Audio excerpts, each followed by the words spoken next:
நீங்க ரிட்டையர் ஆனதுக்கு மறுநாளே உங்க மூளைய சதைச்சிருவன்டான்.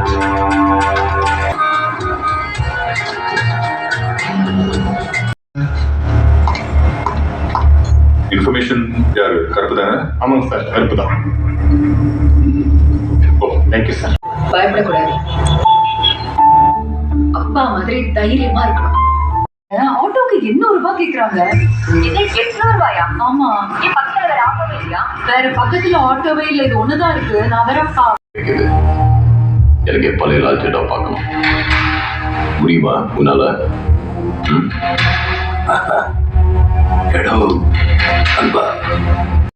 வேலையை தூக்கி போட்டு போற அளவுக்கு ப்ரெஷர் கொடுப்பாங்க. இப்படிதான் காலங்காலமா நடந்துட்டு இருக்கு. எனக்கும்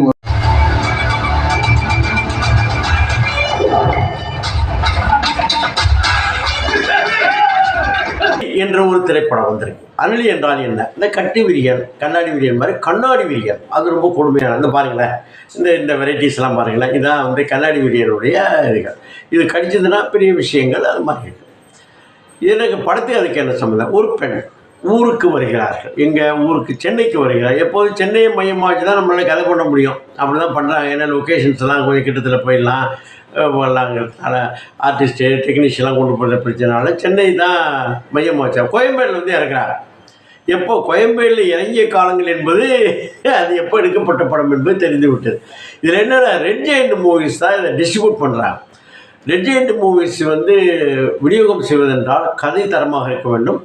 எல்லா விஷயமும் டெக்னிக்கலாக இருக்கட்டும், நிறைய கருத்து ரீதியாக இருக்கும் என்பது ஒரு மரபு. அதை நம்பி நம்ம போகிறோம்.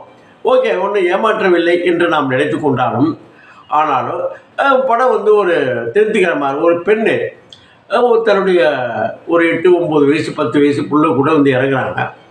இறங்கிட்டு ஒரு ஆட்டோ பார்க்குறாங்க. இல்லை ஒரே ஒரு ஆள் மட்டும் கேட்குறான். பாரிஸ் வெளியும் போகிறது எவ்வளோன்னு கேட்டால் 1000 ரூபா. அது ஆட்டோக்காரங்கள ஒரு இடி இடிச்சு வச்சுருக்காங்க. எல்லாம் இப்போ இது வந்துருச்சுல, நிறைய அந்த என்னென்னமோ இந்த ஆட்டோவில் வந்துட்டா கூட இவர்களுடைய அடாவடி தாங்க முடியலன்னு ஒரு மறைமுகமாக சொல்கிறாங்க. அப்புறம் 800 ரூபா வந்து வர்றாங்க. போகும்போது அவருக்கு ஒரு பேராசை, பொண்டாட்டிக்கு போய் பிரியாணி வாங்கணும்.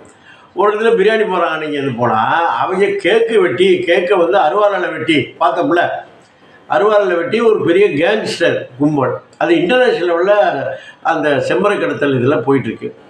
அவர் இங்கே போகும்பொழுது இவர் இந்த ஆட்டோவில் அழைச்சிட்டு போன மனிதரை அடிக்கும்பொழுது இந்த பெண்மணியே மாறி, பச்சை பிள்ளையே நைட்டு 1 மணிக்கு மேலே வச்சிருக்கக்கூடிய பெண்மணியே மாறி சீரியஸாக ஃபைட் பண்ணி எல்லாம் அடித்து பிடிச்சி அநியாயம் பண்ணி தோஷம் பண்ணுறாங்க.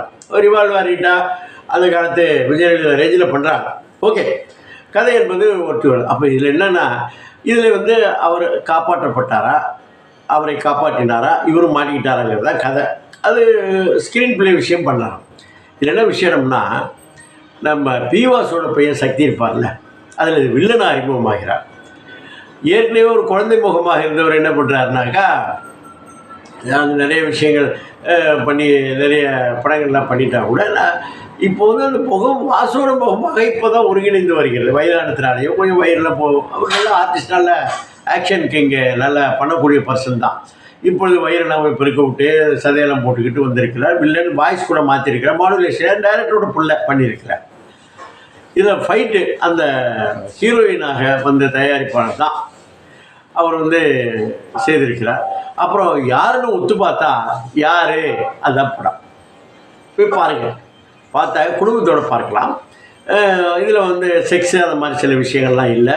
அதனால் தைரியமாக பார்க்கலாம். கருத்துரை எடுத்து சொல்லப்பட்டிருக்கு. ஒரு பெண்ணை எப்படி தைரியமாக எதெல்லாம் ஃபேஸ் பண்ணுங்கிறத தெளிவாக படம் ஃபுல்லாக சொல்லியிருக்காங்க. பார்க்கலாம். வாழ்த்துக்கள்.